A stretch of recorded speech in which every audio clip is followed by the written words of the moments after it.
Assalamualaikum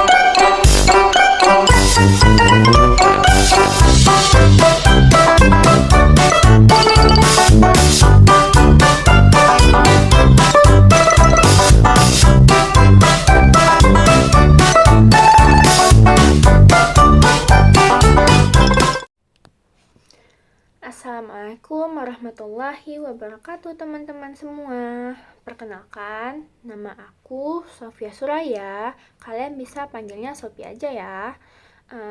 Aku kuliah di UIN Bukit Tinggi dengan NIM 2522033 dan dalam jurusan Pendidikan Teknik Informatika dan Komputer.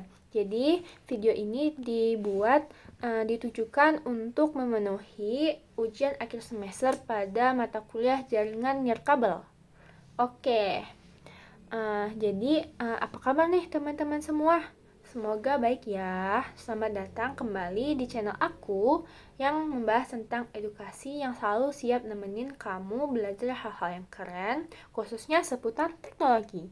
Ya, sebagai tugas sih. Semoga kalian semua dalam keadaan sehat, penuh semangat, dan makin penasaran sama dunia teknologi yang berkembang super cepat setiap harinya. Nah, hari ini kita akan ngobrolin 4 topik besar yang sering banget kita temuin dalam kehidupan sehari-hari kita. Tapi kadang-kadang tuh kalian pasti, aku juga, kita nggak sadar tentang pentingnya dari 4 topik ini. Nah, topiknya itu adalah yang pertama ada antena, yang kedua ada internet satelit, yang ketiga ada jaringan seluler, dan yang keempat ada jaringan ad hoc. Buat kamu, buat teman-teman yang mungkin bukan dari jurusan teknik ataupun informatika, tenang aja nih. Pembahasan kita ini akan tetap santai, pakai bahasa sehari-hari, dan banyak contoh nyatanya. Jadi teman-teman akan bisa lebih memahami tentang materi yang akan saya bawakan nanti. Karena sebenarnya teknologi itu bukan hanya urusan orang teknik, tapi udah jadi bagian dari kehidupan kita semua. Mau jurusan yang lain, mau kesehatan, dan lain-lainnya, pasti kita semua akan menggunakan teknologi. Tidak sekarang, tapi kedepannya pun pasti akan menggunakan teknologi. Nah, kita mulai dari yang paling mendasar dulu. Yang pertama yaitu antena tadi. Bayangin nih, teman-teman lagi naik ke puncak bukit dan teman-teman tuh teriak ke teman yang ada di bukit seberang. Pasti teman-teman butuh suara yang keras biar dia bisa dengar kan? Nah, antena itu semacam alat bantu komunikasi, tapi dia itu nggak pakai suara manusia. Tapi antena ini memakai gelombang elektromagnetik. Ya, mirip yang dari satu ke satu gitu. Seperti dari kita ke teman kita tadi.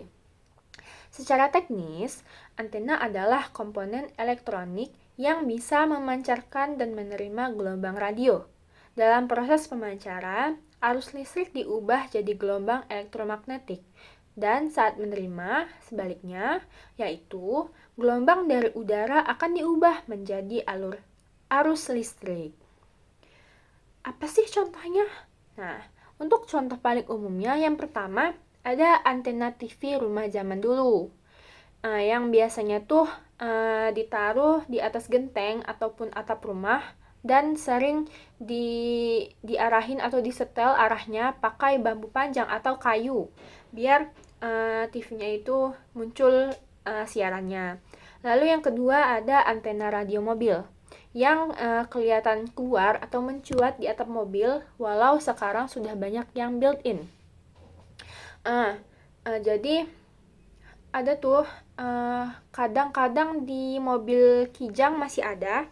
Jadi antenanya itu biasanya ada pada atap mobil bagian kanan, kayak ukuran kayak lidi, jadi panjang gitu, tapi bisa dipanjangin, bisa diturunin juga, bisa dipendekin juga. Lalu yang ketiga ada router wifi di rumah. Pasti teman-teman banyak kan yang pakai wifi di rumah, untuk sehari-hari, untuk nonton atau apapun itu. Saya juga di rumah pakai wifi. Jadi router wifi ini juga punya antena tahu, walaupun bentuknya lebih modern dan sering tersembunyi. Jadi router wifi itu kan rata-rata bentuknya itu kotak. Dan ada dua antena gitu. Nah, dua di kanan kiri itu adalah antenanya. Walaupun antenanya itu bentuknya berbeda dengan antena-antena yang lain seperti radio tadi ataupun antena TV, itu tetap antena, tapi untuk bentuknya itu sudah modernisasi, jadi lebih terlihat bagus dan tidak gampang rusak ataupun kotor karena dilapisi oleh lapisan plastik di luarnya. Untuk sekarang teknologi itu makin berkembang pesat, yaitu teknologi antena tadi. Ada antena yang microstrip, yaitu antena yang tipis banget dan bisa ditanam di permukaan. Misalnya nih, pada jam tangan pintar atau smartwatch, pada alat medis wearable, sampai di pakaian pintar pun ada, di pakaian kita ada yang membuat, yaitu pakaian pintar, yang bisa mengukur suhu tubuh, detak jantung, dan mengirim data langsung ke HP kamu tadi. Jadi dengan antena tadi, dengan suhu tubuh, detak jantung kita akan dikirimkan ke HP kita. Lalu ada contoh penggunaan pada antena ini. Pertama, pada dunia medis. Antena kecil bisa dipasang di perban luka untuk mengirim informasi penyembuhan ke aplikasi dokter. Jadi, dengan antena yang ada di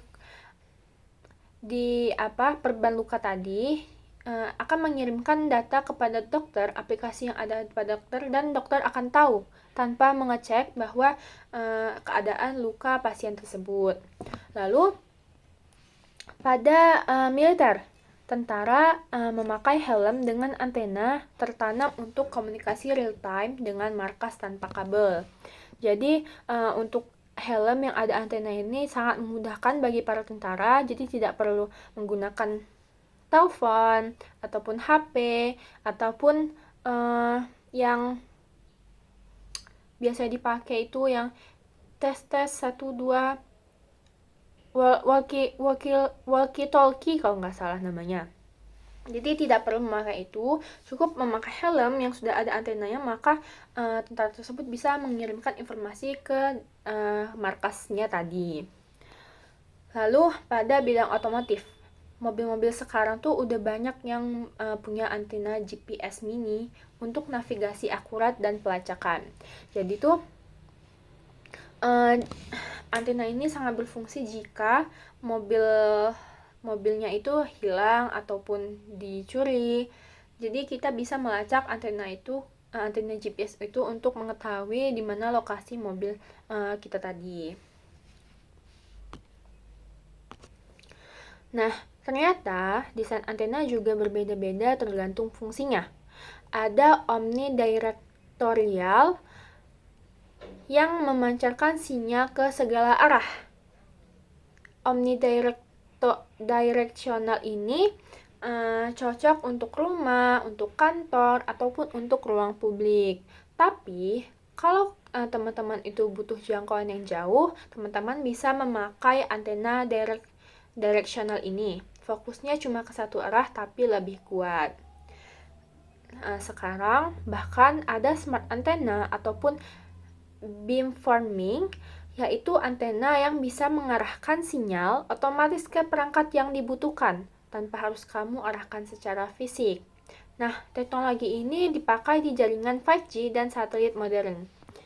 Hayo, di sini siapa yang sudah memakai jaringan 5G? Boleh dong angkat tangannya. Untuk aku sendiri belum memakai jaringan 5G sih, soalnya di daerah tempat aku tidak mendukung 5G, juga kartuku belum pakai 5G, dan untuk device aku juga belum mendukung 5G. Jadi untuk teman-teman yang sudah memakai 5G, selamat, teman-teman sudah merasakan teknologi yang lebih maju.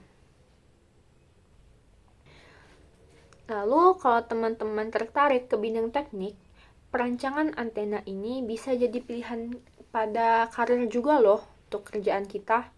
banyak dibutuhkan di industri telekomunikasi, aerospace, dan militer, bahkan wearable teknologi. Pasti sangat dibutuhkan keterampilan untuk antena ini. Oke, segitu saja untuk penjelasan pada bagian antena. Selanjutnya,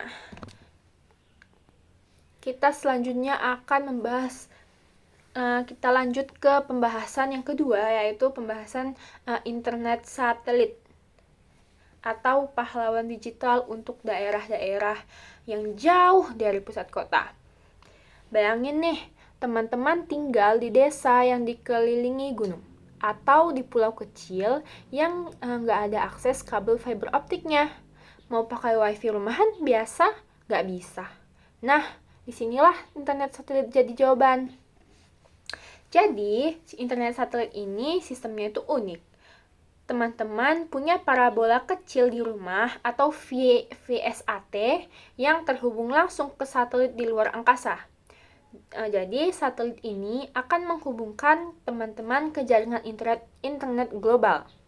Jadi, walaupun teman-teman tinggal di pelosok, teman-teman tetap bisa buka YouTube, bisa video call, bahkan bisa belajar daring.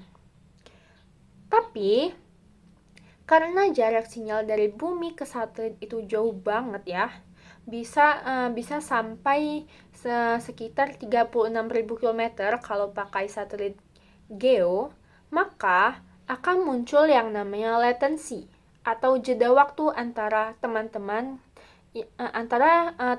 klik sesuatu dan hasilnya muncul. Jadi maksudnya itu karena jaraknya jauh ini, misal teman-teman mau membuka video, pencet videonya, kan akan mengirimkan ke satelit dulu karena jauh, jadi waktunya agak lama ya. Terus barulah dikirimkan ke satelit, baru terbuka. Jadi begitu. Pokoknya itu kelemahannya, yaitu lebih lambat. Tapi nggak selambat itu juga. Ada delay-nya lah gitu, bukan lambat maksudnya. Lalu untuk solusinya itu adalah satelit LEO. Nah, kalau tadi tuh ada delay itu karena satelit GEO. Satelit LEO ini adalah Low Earth Orbit, seperti yang dipakai pada Starlink. Jadi jaraknya itu lebih dekat ke bumi, sekitar 500 sampai 2000 km. Jadi latensinya ini lebih kecil dan kecepatan internetnya ini lebih tinggi. Bahkan ada tahu yang bisa main game online dengan internet satelit sekarang. Dulu ini tuh nggak mungkin karena ada delay-nya tadi. Jadi ya bisa kalah lah gitu. Oke, jadi di Indonesia tuh ada tahu contoh nyatanya, yaitu ada di Papua dan di NTT. Sekolah-sekolah itu sudah memakai VSAT untuk terhubung ke dunia luar. Jadi, anak-anak bisa belajar online, guru bisa kirim laporan, bahkan ikut pelatihan guru via Zoom. Terus, saat bencana alam kayak gempa Palu ataupun erupsi Semeru, internet satelit ini bantu tim penyelamat tetap bisa komunikasi, koordinasi, dan lapor kondisi tertentu. Karena internet satelit ini tidak membutuhkan kabel fiber optik, jadi jika ada bencana alam, bisa terjadi kemungkinan kabel fiber optik itu terkena atau rusak atau bagaimana terputus. Jadi itu akan memperlambat komunikasi. Jadi jika dengan internet satelit ini, maka komunikasi akan tetap berjalan karena internet satelit ini kan jauh. Jadi tidak ada yang bisa terkena oleh maksudnya kan tidak pakai kabel ya. Jadi kalau ada bencana alam tidak akan bisa kena. Kemungkinannya itu lebih kecil lah gitu. Lalu pada kapal, di kapal nelayan yang besar gitu. Jadi mereka itu pakai internet satelit buat untuk mengirim hasil tangkapan langsung ke pusat distribusi. Jadi begitu sampai pelabuhan sudah ada pembeli yang siap menerima. Jadi lebih fleksibel lah gitu, dimanapun bisa dipakai, mau itu mau itu di pelosok, di hutan-hutan, dimanapun, yang penting ada satelit di atas gitu, pasti bisa. Perusahaan yang main di bidang internet satelit ini nggak cuma Starlink, ada juga OneWeb, ada Amazon Kuiper, dan ada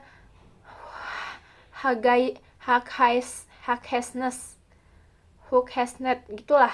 Nah, di masa depan, akses internet ini bisa menyebar lebih adil ke seluruh wilayah tanpa tergantung infrastruktur darat dengan internet satelit ini. Tapi ada juga tahu tantangannya untuk internet satelit ini, yaitu biaya pemasangan dan langganan masih cukup mahal untuk masyarakat umum. Tapi dengan makin banyak pemain dan teknologi yang efisien, harapannya harga internet satelit ini akan semakin turun. Karena harga internet satelit ini lumayan mahal ya, untuk biaya pemasangannya bisa berjuta-juta, untuk biaya bulanannya ya mahal juga ya. Makanya untuk sekarang tuh orang-orang masih lebih memilih menggunakan wifi dengan kabel fiber optik. Jadi karena mahal itu tadi, banyak yang masih menggunakan wifi dengan kabel fiber optik. Makanya untuk sekarang masih belum banyak lah yang menggunakan internet satelit ini. Tapi itu jaringan udah bagus banget. Juga bisa mencapai daerah-daerah terbelakang ataupun terpelosok, itu bagus. Oke. Nah, untuk pembahasan internet satelit tadi sudah selesai. Selanjutnya kita masuk pembahasan yang ketiga, yaitu sekarang ke yang paling dekat dengan hidup kita, yaitu jaringan seluler. Teman-teman nonton ini kan pasti pakai jaringan seluler. Jadi setiap hari itu kita pasti menggunakan HP buat nelpon, buat nonton, buat chat, buat kerja dan belajar, termasuk nonton video ini. Tapi kita tuh nggak pernah. Pernah nggak teman-teman penasaran gimana sih cara kerja sinyal seluler itu? Ada yang penasaran nggak gimana? Atau nggak penasaran, yang penting lancar, yang penting bisa pakai aja, gimana? Nah, jadi sinyal dari HP akan ditangkap oleh BTS atau Base Transceiver Station terdekat, lalu dikirim ke BSC, kemudian ke MSC, dan baru diteruskan ke nomor tujuan atau ke internet. Jadi proses ini cepat banget, bahkan dalam hitungan detik. Jadi dulu kita itu mulai dari 1G, sekarang 5G kan, 1G. Hanya bisa nelpon dengan kualitas pas-pasan. Lalu lanjut dengan 2G, muncullah SMS dan suara digital. 3G yang mulai bisa internetan dan nonton video, walaupun kadang ya buffering ya, muter-muter kalau sinyal jelek. Lalu ada 4G dengan kecepatan yang tinggi, kamu bisa streaming, video call HD, main game online, dan bahkan sekarang sudah ada 5G. Itu kecepatannya bisa sampai 10 kali lipat dari 4G dan latensinya itu sangat rendah. Untuk saya sendiri masih belum menggunakan 5G ya, karena belum support HP saya dan jaringan sekitar. Jadi katanya kan tadi 5G ini jaringannya 10 kali lebih cepat dari jaringan 4G. Teman-teman yang sudah menggunakan jaringan 5G ini, benar nggak sih? Lebih cepat nggak sih dari yang 4G ini? Nanti coba kita cari bareng-bareng. Atau bisa juga teman cari-cari sendiri gimana untuk tahu ada orang yang mereview setiap jaringan, ada yang 1G, ada yang 2G, ada yang 3G, ada yang 4G, dan ada yang 5G. Nah, 5G ini bukan cuma buat HP tahu, dia juga bisa dipakai di mobil otonom, bedah jarak jauh di dunia medis, di industri robotik, di VR atau AR. pada pertanian pintar, misalnya pada drone penyiram tanaman otomatis. Dan di beberapa kota besar Indonesia, 5G ini sudah mulai bisa diakses. Tapi buat daerah terpencil atau tidak termasuk dalam list yang bisa mengakses ini, sinyal masih jadi tantangan. Nah, disinilah muncul ide BTS Mini, BTS Portable, dan bahkan BTS Drone yang bisa terbang dan menjangkau daerah rawan sinyal. Ada juga konsep network slicing di 5G ini. Misalnya, rumah sakit punya slice jaringan khusus untuk operasi jarak jauh. Sementara, gamer punya slice sendiri biar nggak delay saat turnamen. Semua bisa jalan bareng tanpa saling ganggu. Jadi ada ruang-ruangnya sendiri gitu, jadi nggak tabrakan gitu. Ada pasti ada dong contoh di kehidupan nyata atau di dunia nyata atau di kehidupan sehari-hari kita.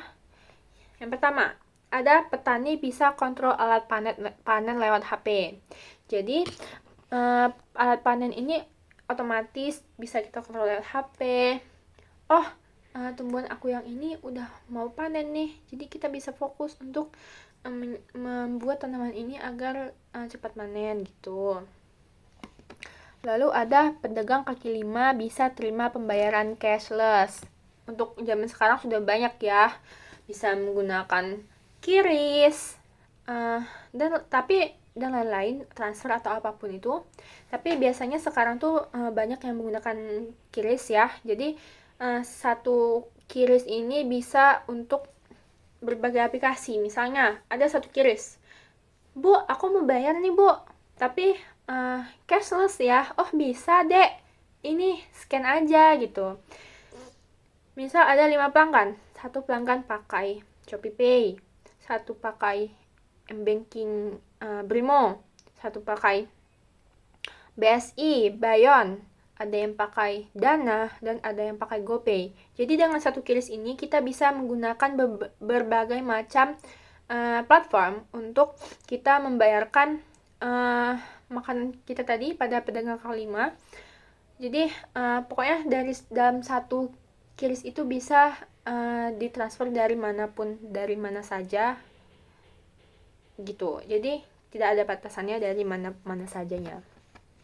Lalu ada guru bisa mengajar via video conference dari rumah. Oke, jadi ini contohnya seperti pada COVID-19 yang lalu ya. Jadi dengan Zoom, dengan Google Meet, guru bisa mengajar tanpa harus ke lokasi atau tanpa harus masuk kelas. Dengan panggilan adanya Zoom atau Google Meet itu, guru bisa mengajar dengan adanya tampilan video atau share screen materi, video, dan lain-lainnya. Itu sangat membantu untuk saat ini juga banyak yang memakai video conference ini seperti Google Meet dan Zoom tadi. Misalnya gurunya berhalangan untuk datang ke sekolah atau dosen kita itu berhalangan untuk datang ke kampus untuk mengajar kita. Dosen atau guru tadi bisa menginfokan bahwa pembelajaran bisa dilakukan secara daring atau via online. Jadi guru bisa masuk atau membuat linknya, jadi mahasiswa ataupun murid bisa bergabung dengan link tersebut dan pembelajaran bisa segera dimulai tanpa tanpa mengganti waktu yang harus ke kampus. Jadi lebih efisien gitu ya. Lalu ada dokter bisa konsultasi pasien lewat aplikasi video call tanpa datang ke klinik. Nah, untuk aplikasi video call ini saya kurang tahu aplikasi apa. Tapi ada juga yang dengan aplikasi chat. Nah, aplikasi chat ini contohnya seperti Halodoc. Ya, pasti teman-teman tahu gitu. Jadi pada Halodoc ini kita akan disambungkan kepada dokter dan kita akan chat dengan dokternya langsung. Kita mengeluhkan apa keluhan kita, apa saja yang terjadi pada tubuh kita. Jadi dokter itu bisa mendiagnosis apa yang terjadi sih pada kita dengan keluhan kita tersebut.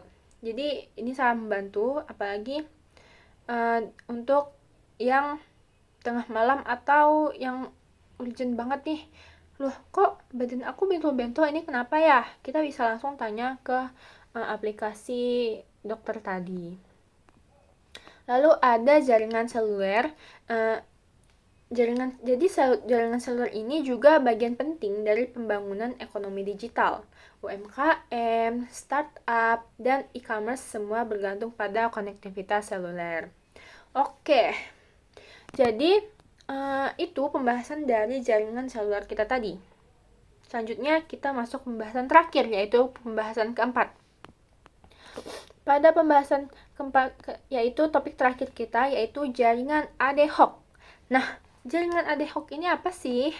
Jadi, jaringan ad hoc ini adalah jenis jaringan yang terbentuk secara spontan tanpa perlu infrastruktur tetap seperti router, BTS, ataupun kabel. Bayangin nih, teman-teman lagi piknik dan pengen kirim lagu dari HP kamu ke HP teman kamu. Kita tuh bisa memakai Bluetooth, bisa pakai Wi-Fi direct, ataupun hotspot. Nah, jadi Bluetooth, Wi-Fi direct, dan hotspot ini adalah adalah contoh paling sederhana dari jaringan ad hoc. Tapi ada versi yang lebih canggihnya nih dari Bluetooth, Wi-Fi direct, dan hotspot tadi. Yang pertama ada MANET, yaitu Mobile Ad Hoc Network. Jadi MANET ini digunakan di militer dan penyelamatan di mana alat komunikasi bisa saling hubung langsung tanpa pusat. Kalau satu node ini rusak, maka jaringan tetap jalan lewat jalur lain. Lalu yang kedua, ada VANET, yaitu Vehicular Ad Hoc Network. Nah, VANET ini dipakai di kendaraan modern yang bisa komunikasi antar mobil. Misalnya, mobil depan kasih info ke mobil belakang kalau ada macet atau lubang jalan. Ya, kayak mobil Tesla gitulah. Untuk mobil yang lain saya kurang tahu ya, karena saya tidak terlalu ngikutin soal mobil. Lalu ada di kota pintar atau smart city. Jaringan ini sangat penting. Misalnya nih, sensor banjir kirim data langsung ke pusat pengendali banjir. Jadi pusat pengendali banjir tuh tahu kalau ada banjir. Jadi langsung orang-orang langsung dievakuasi. Nah, jadi sensor banjir ini kirim data itu bukan pas banjir. Jadi wah, kayaknya ini mau banjir nih. Jadi sensor banjir ini akan mengirimkan data. Jadi untuk pusat pengendali banjir ini bisa mengendalikan banjir tersebut atau bisa mengevakuasi orang-orang yang ada dan bisa mengirimkan bantuan secepatnya. Lalu ada sensor parkir kirim sinyal ke aplikasi di HP kita. Jadi kita itu tahu tempat parkir yang kosong. Misal kita datang ke suatu mall, pasti parkirannya banyak, tapi kadang penuh, kadang udah muter-muter kita nggak ketemu juga gitu kan parkirannya. Jadi sensor parkir ini bisa ngirim sinyal tuh ke aplikasi yang sudah kita unduh. Oh, ini ada nih yang kosong gitu. Jadi kita bisa langsung ke parkiran yang ingin kita tuju tersebut, parkiran yang kosong tadi. Jadi sangat memudahkan dan sangat mempersingkat waktu, tidak membuat waktu kita lama untuk mencari parkiran yang kosong tadi. Lalu ada drone patroli, bisa komunikasi dengan drone lain untuk mengelilingi area yang luas. Jadi satu drone dengan drone yang lain itu bisa saling berhubungan. Pokoknya saling bertukar informasi gitulah. Lalu pada tantangan jaringan ad hoc ini, apa sih? Pasti ada dong. Nah, karena nggak ada pusatnya tadi, maka keamanan datanya itu harus pintar. Jadi peneliti sekarang tuh lagi bikin protokol pintar, enkripsi khusus, dan AI routing biar data tetap aman dan efisien untuk menggunakan jaringan ad hoc tadi. Oke, Cukup sekian sih untuk materi jaringan ad hoc ini. Nah, untuk teman-teman, kita itu udah bahas panjang lebar 4 topik besar hari ini, yaitu ada antena, internet satelit, jaringan seluler, dan yang terakhir tadi jaringan ad hoc. Masing-masing tuh pasti punya karakter unik, tapi semuanya itu punya satu tujuan, yaitu untuk menghubungkan kita semua, karena semua itu adalah jaringan yang dapat menghubungkan satu sama lain. Tanpa antena, sinyal nggak akan sampai. Tanpa satelit, daerah terpencil akan terisolasi. Tanpa jaringan seluler, komunikasi harian kita akan lumpuh. Dan tanpa jaringan ad hoc, dunia nggak akan sefleksibel sekarang. Jadi nggak bakal cepet lah gitu. Teknologi bukan cuma soal alat, tapi tentang bagaimana kita ini bisa hidup lebih mudah, lebih cepat, dan lebih terkoneksi.